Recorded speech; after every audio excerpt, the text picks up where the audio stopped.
Саламатсыздарбы, урматтуу мусулмандар. Бардыгыбыз үчүн акыркы окуялар кейиштүү болду. Биздин Хазірети муфти Максат Ажы Токтомушевдин камалышы.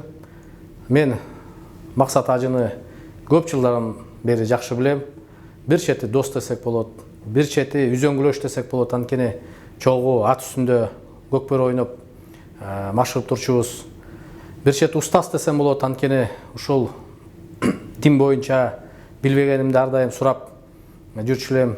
Көп жолу биз ыйык жерге дагы барып, ал жерге дагы ажы башчы болуп, биз менен чогуу барды эле. Анан мындай мен үчүн бул адамды мен жакын адам катары эсептейм. Камалышы андан тышкары ушул калкыбыздын басымдуу бөлүгү мусулман болгондуктан ушул мусулмандардын башын бириктирип турган, ошонун башында жетекчи болуп турган адамдын камалышы сөз түрдө бардыгыбызды ойго түрттү. Мен ойлойм, бул Максат Ажыны камашка эч кандай кажети жок болчу. Бул эч жакка качмак эмес. Сөз түрдө эгерде күнөөсү далилдене турган болсо, сөз түрдө мыйзам астында жооп бермек. Бирок мен ойлойм, бул мамлекеттик кызматты жетектебегенден кийин бул эч кандай оор кылмышка барууга мындай мүмкүнчүлүк деле жок. Өтө Максат Ажы билимдүү, өтө тажрыйбалуу, илимдүү алым. Кыргызстан ушул Борбор Азияда алымдарыбыз менен алдыга чыкты келек. Мына маркум Чубак Ажы Жалилов, Максат Ажы, Абдышүкүр таксырлар, ушулар мындай кыргызды таанытып, башка кошуна элдерибиз суктанып турчу, кандай алымдарыңар бар деп.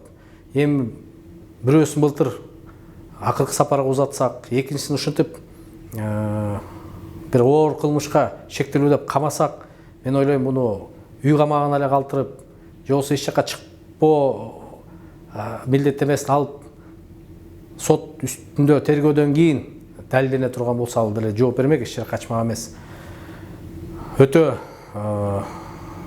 шашылыш бир чечим болуп калды окшойт. Ошол себептен мен күч органдарына кайрылат элем. Кыска мөөнөттө Максат Ажы Токтомушевди үй камагына чыгарып, анан тергөө менен, сот менен эгерде күнөөсү далилдене турган болсо, ал дагы кадимки кыргыздын жараны катары жооп бермек. Дагы бир жолу мен үй бүлөсүнө сабырдуулукка чакырам. Сөз түрдө Кудай Таалам сыноону күчтүүлөргө берет. Сыноо берип, адамды күчөтөт, бекемдейт, сынайт. Мен ойлойм, эки жүздүү гана адамдарга сыноо берилбейт. Бул убактылуу сыноо. Буну дагы Максат Ажы сөз түрдө жеңип чыгат. Мен 100% ишенем, эч кандай күнөөсү жок. Ак экени убакыт менен, тергөө менен, сот менен сөз түрдө далилденет.